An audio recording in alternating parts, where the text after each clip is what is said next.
Hey, welcome back. So this is going to be for the Silca Speed. Like in other videos I've covered on how to do the calibration where, left, lower, right, height when you're adjusting this. And I basically say, listen to the cutting wheel touch and go on that way. Another person brought up, they have a lot of experience as well. And they said, why don't you explain or go this route? And that's another way. That's technically how I learned long ago. But I just find that it's too much crisscross over, in my opinion. And then also, you just don't want to have the habits, because I've seen people with like long hair, scarves, things like that near spinning machinery. You just don't really want to do that. So I like to keep one hand for control and my camera hand, or this hand, adjusting, but I don't go near the blade, if that makes sense. I kind of pondered the reasons why. And it's just the safety, I guess, because some people just don't pay attention. You want to have the highest level of safety with the easiest duplication. That's my reasoning. So let me go ahead and explain. So I already checked the depth. So both ways only work if the keys are set correctly. If you don't know how to set the keys correctly, it will be difficult trying to learn this way or that way. So again, the depth is correct. We do the wiggle test, and wiggle, it's good. So the keys are the correct depth, the same tip orientation forward. Then we grab this and we check. Cool. So the keys are the same level. So there's 3 points to make sure that they're all good. Rotate that back. Now, what I've covered is you adjust up, and you can see how the cutting wheel, it's close, but if I adjust down, it gets closer and closer, and it's going to touch. One way is you pull up and use the buffing wheel and you physically pull it. So if I press hard with my left forearm, it's kind of tricky without the camera mount. But if I press, it's not going to turn. So I would physically raise it a little. No, raise it a little. Almost. So if I'm pressing forward all the way, I'm able to turn it and it's not touching. Let me lower it. 1 click. One more, 2 clicks. 3 clicks.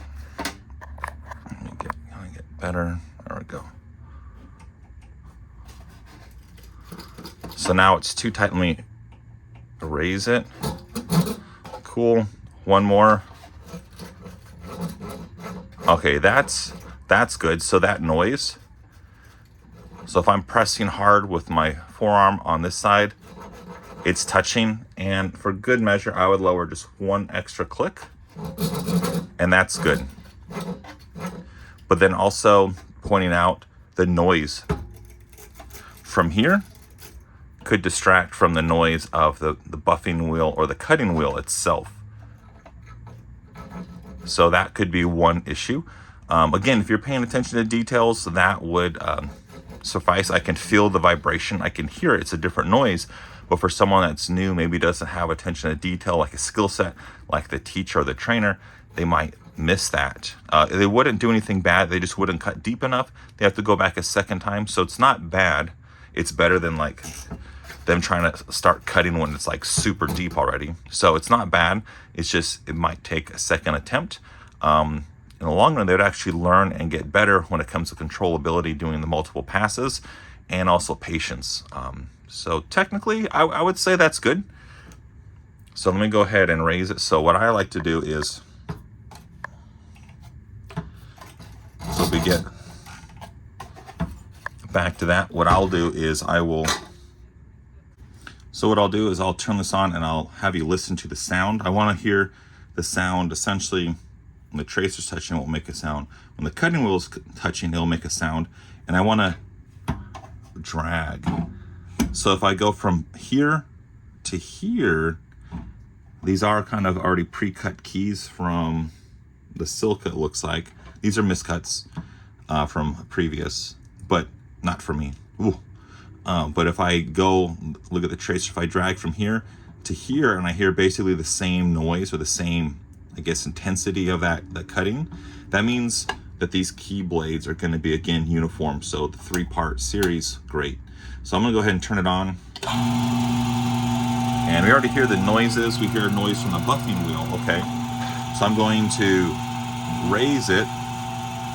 And I'm going to use that hand. And I'm going to lower.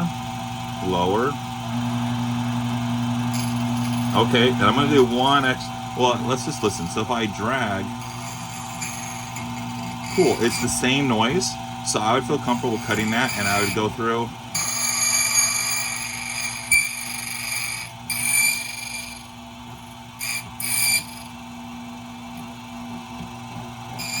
Cool. So that's how I would do it. Again, there's 2 ways. So you can either A, use the buffing wheel and manually turn it until you get close and you hear that slight noise, or B, you adjust as needed and you wait till you hear that little buzz, and then if you pull forward and you hear the same buzz, if it gets louder, that means, let me show. So if the buzz gets louder, so this is going to be an exaggeration. So if the buzz gets louder, that means that the key is at an angle and it's digging and cutting deeper and more material.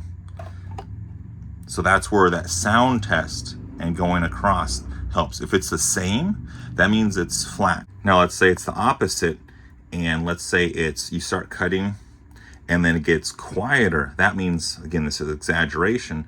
That means the key is not set correctly. This would be common with like a remote head, where people hold on to the remote section and not the key blade. They're not pressing and following through. They're just setting the key and they're not checking the depth, the tip, or the flap. So doing a thing like this, basically, they're just not paying attention. They're not checking the setting of the key. So once they have the key set correctly, they can go this way or they can go this way. Either or, they'll be suitable. It just depends on what works for them and also with their trainer. So the trainer A might say this, trainer B might say that. At the end of the day, they're still gonna have a perfect cut. Just depends on that skill set and setting the keys correctly. Hopefully that makes sense. Check out the other videos in the description for that Silca. I think that was number 2, where I explained all the jaws. It's really good. A lot of people skimmed over that. It's like a 30-minute video. It's very important, but it explains all those jaws. So now I want to show you that noise when it comes in across. This is a brand new key, original cut key. So I'm going to turn it on. Slight noise from the buffing wheel, so I'm going to raise it. Raise, and it's not touching. So now I'm going to incrementally lower it down and pressure. And I'm looking at an angle, my eyes this way, and cool. So now if I slide it this way, it's a uniform noise, as you can hear. So if I put it back, uniform noise. That means it's flat, parallel. So now I'm just going to maybe click it one extra time.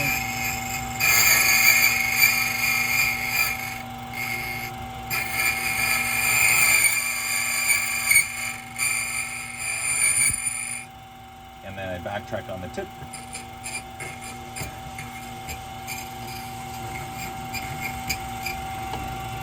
Cool. And then I'm going to look. I look at the deep part here. The deep part here looks uniform. I'm going to take this.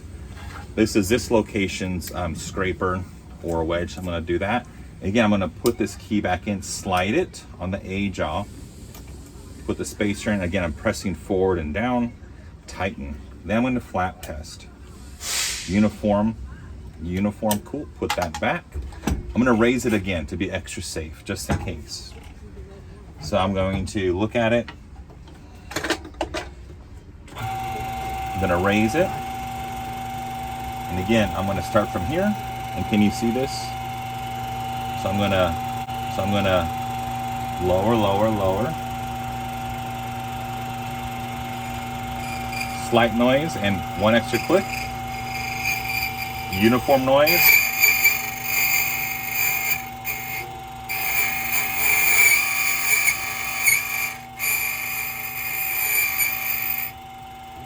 And backtrack. Get all the nooks and crannies.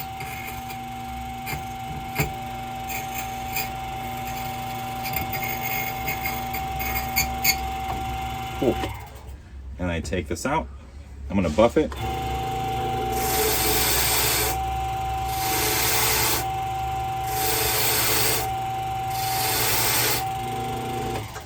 And now what I'm gonna do is, again, overview. So I'm gonna looking at the depth here.